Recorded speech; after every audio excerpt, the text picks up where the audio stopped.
Hello guys, कैसे हैं आप लोग? उम्मीद करता हूँ कि बहुत अच्छे होंगे। तो आज हमारे साथ हैं मयंक भाई। मयंक भाई हमारे साथ एक वीडियो में पहले भी आ रखे हैं, जिसमें हमने थोड़ी सी कन्वर्सेशन करी थी कि मयंक भाई कनाडा गए थे और कनाडा में क्या क्या चीज़ें इन्होंने एक्सपीरियंस करा। आज की इस वीडियो में हम ये डिस्कस करेंगे, अगर कोई यूज़र है या फिर कोई भाई है हमारे जो इंडिया के बाहर जाना चाहते हैं मास्टर्स के लिए या पढ़ने के लिए, तो बहुत लोगों को ये पता नहीं होता कि हम कैसे अप्रोच करें, कैसे जाएं इंडिया के बाहर पढ़ने के लिए। तो उस विषय में हम लोग अभी बात करेंगे मयंक के साथ कि मयंक की क्या जर्नी रही और वो कैसे इंडिया के बाहर कनाडा गए और उन्होंने क्या करा कनाडा पे, और now he is back in India, और वापस वो क्यों आए। तो ये सारी चीज़ें हम इस वीडियो में कवर करेंगे। So back to you Mayank भाई। So how you started and when you think कि आपको कनाडा जाना चाहिए इंडिया छोड़ के, एंड किस लिए आप कनाडा गए, थोड़ा सा ब्रीफ डिस्कशन आप। Hello guys, nice to be back here. तो ये जर्नी सत्यजीत स्टार्ट होती है 2018 मैं कहूँगा। तो 2018 में मैंने अपनी ग्रेजुएशन कंप्लीट करी थी। मैंने बीटेक करा था इंफॉर्मेशन टेक्नोलॉजी में आईपी यूनिवर्सिटी से। तो उसके बाद ये मेरे को जॉब मिली थी एज ए क्यूए। तो मैं ऑटोमेशन टेस्टर था और मैंने 2 साल करीब करीब काम किया बिफोर कोविड कम इन। तो 2020 में कोविड आया था और तब तक सब सही चल रहा था।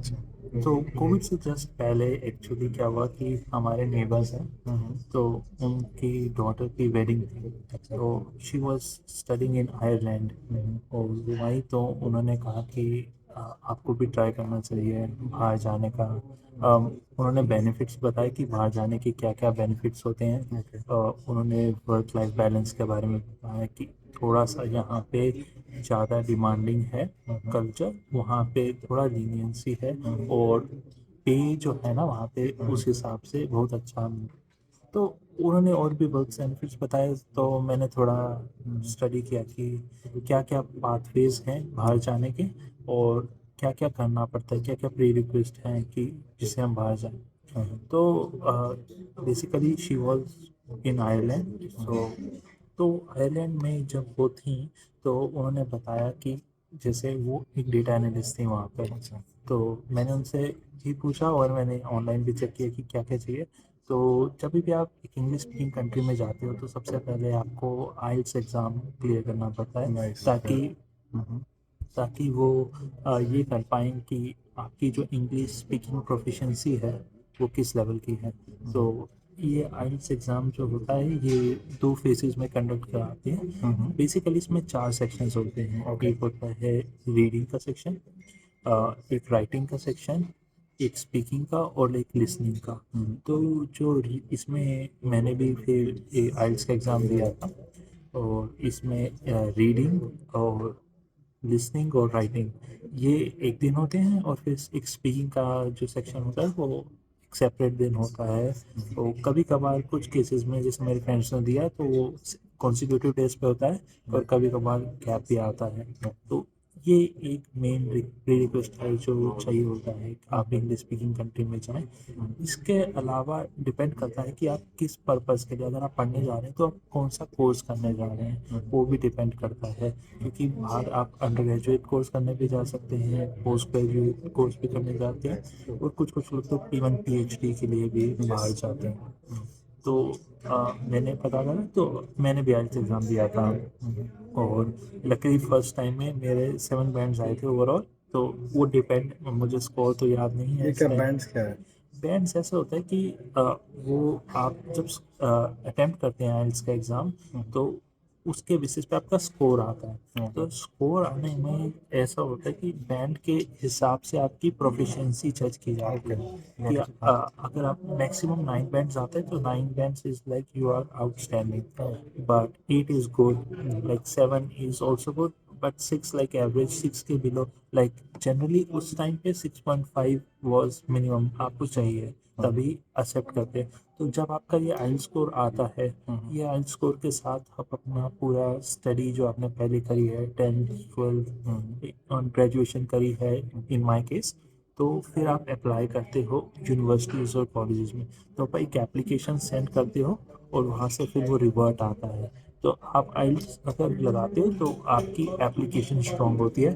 फिर जब आपके पास ऑफर लेटर आ जाता है उस पर्टिकुलर एजुकेशनल इंस्टीट्यूशन से, तो आपको फिर वीज़ा लगाना पड़ता है, स्टूडेंट वीज़ा फिर आपका स्टूडेंट वीज़ा आता है, then you are all good to गो।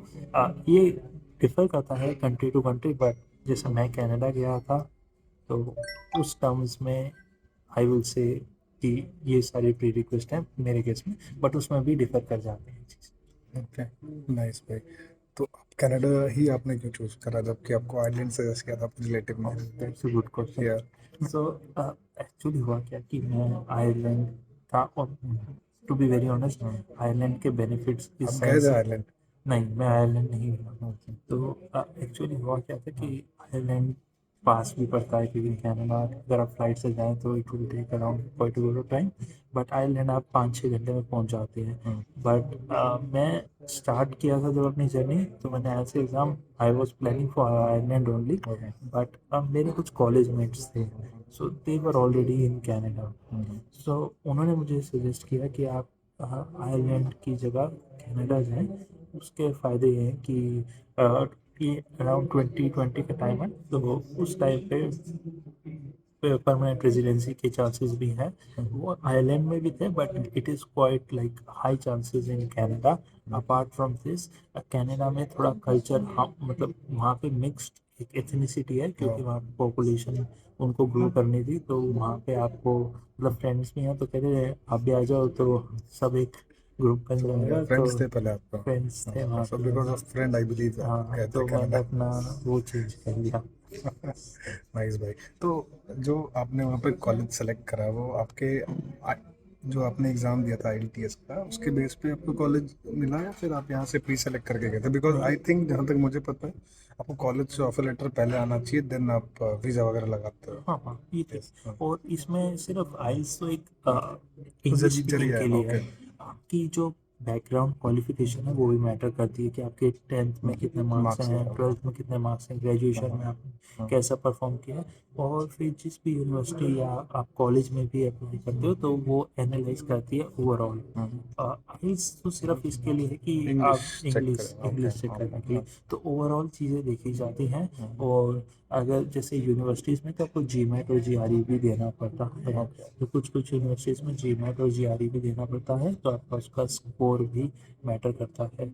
अब मेरे केस में एक्चुअली जीमेट जीआरई नहीं रिक्वायर था, ओके। तो it was like little bit easy for me, but GMAT और जीआरई भी रिक्वायर्ड होता है टॉप लेवल तो यूनिवर्सिटीज। आपकी डायरेक्ट एडमिशन होगी उस पे, उस कॉलेज नहीं, मेरा मतलब वही वो में? 10 जी मैं 12th के जी मैं मार्क्स? जी आर ई 10th 12th और मेरी बीटेक के उसके बेसिस पे इवेल्यूशन पे मुझे ऑफर लेटर मिल गया था। तो मयंक भाई पहले इंडिया में जॉब करते थे, then he went to Canada for masters, correct? जी। ओके। सो एक थोड़ा सा पर्सनल क्वेश्चन है हमारी टीम के लिए या फिर हमारे लोगों के लिए, जो बच्चे हैं उनको एक इम्पोर्टेंट थॉट होगा उनके माइंड पे, क्या फाइनेंशियल खर्च आता है अगर कोई इंडिया के बाहर जैसे कनाडा में आपने करा, तो क्या एक ऑन ऑल एवरेज पकड़ के चले कि हाँ भाई इतना खर्च या इतना बैंक अकाउंट में होना ही चाहिए टू डू एमबीए और पीएचडी और graduation in Canada like countries? Satyajit, to be very true in this case, basically depend करता है किस सिटी और किस यूनिवर्सिटी में जा रहे हो। Let's suppose for the country where you तो मैं कनाडा की स्टडीड। बात करूं, तो अब यही मैं अगर यूनिवर्सिटी ऑफ वाटरलू है जैसे कि, तो उसमें जाऊंगा तो उसकी फीस, और मैं university of Saskatchewan, so like university of Waterloo Toronto के पास पड़ता है, तो वो एक और उनकी एजुकेशनल जो एक डिपेंड करता है कि एजुकेशन कैसा है, इंफ्रास्ट्रक्चर कैसा है, तो वो बहुत ही डिफरेंस क्रिएट करता है।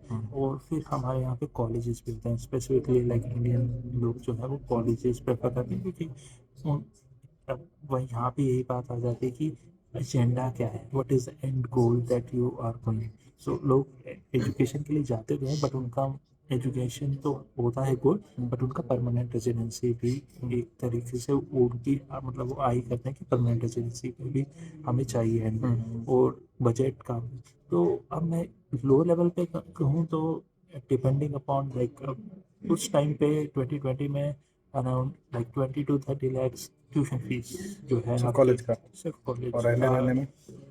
और रहने में ऐसा होता है कि कैनेडियन गवर्नमेंट आपसे कि जीआईसी सर्टिफिकेट होता है, वो गारंटीड इन्वेस्टमेंट सर्टिफिकेट, तो उसके लिए आपको 10,000 कैनेडियन डॉलर्स का एक सर्टिफिकेट बनवाना होता है कि during the course of your study आप अपना इस पर्टिकुलर जीआईसी अमाउंट से आप अपना रहने का खर्चा निकाल लेंगे, ताकि कैनेडियन गवर्नमेंट श्योर हो कि आप जो है इस पे डिपेंडेंट नहीं होंगे या आपको कुछ अच्छा। हुआ तो एज सिक्योरिटी आपसे 10,000 कैनेडियन डॉलर्स का जीआईसी सर्टिफिकेट करती है। अब इसमें भी वीज़ास के अलग अलग प्रोसेस होते हैं, ये एक प्रोसेस है।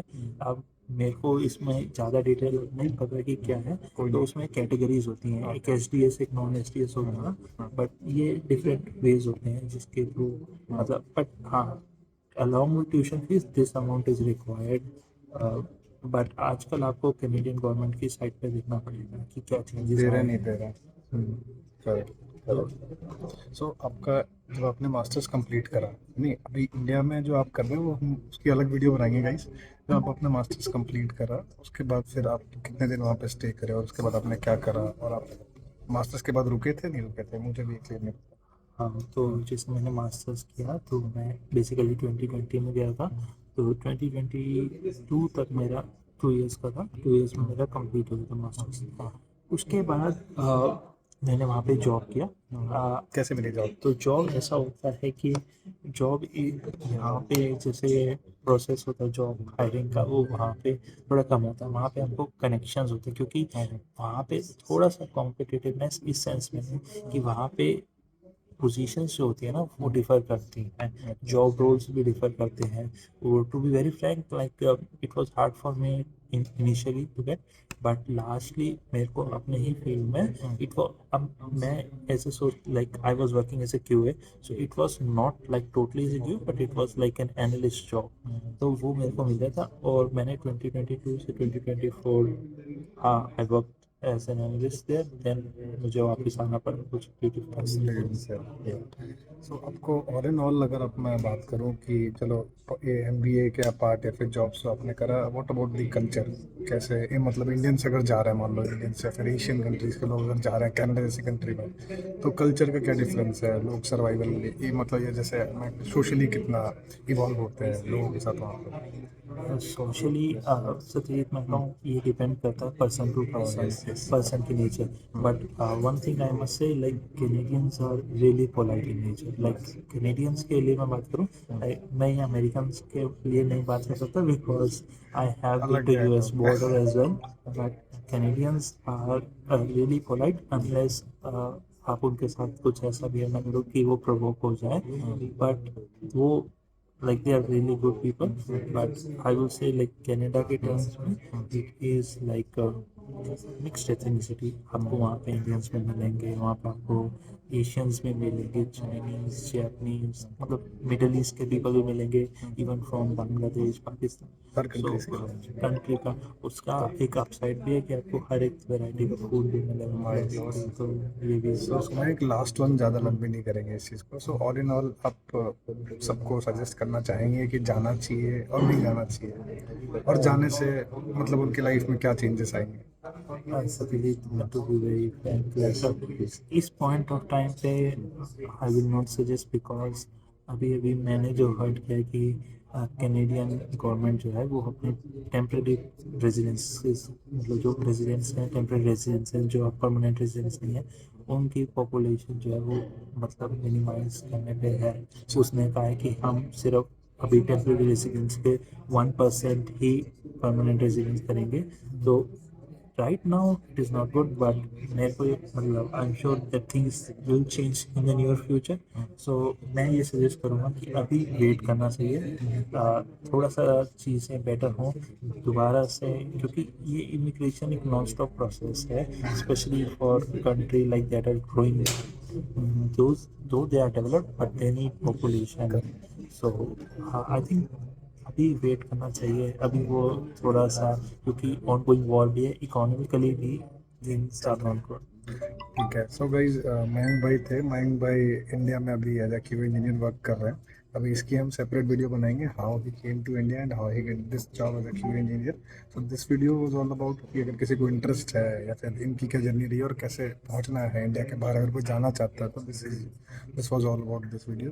एंड अगर कोई पर्सन मयंक भाई से रीच करना चाहता है तो I will share his LinkedIn ID, also he is our mentor as well in hackshastra.com। तो अगर कोई मेंटरशिप चाहता है तो वहाँ से भी कनेक्ट कर सकता है रिगार्डिंग कि हाउ इन्होंने कैसे इंडिया से माइग्रेट करा Canada for the colleges and everything. So yeah, guys, that's all about this video. Thank you for watching this one. Have a nice day. Bye.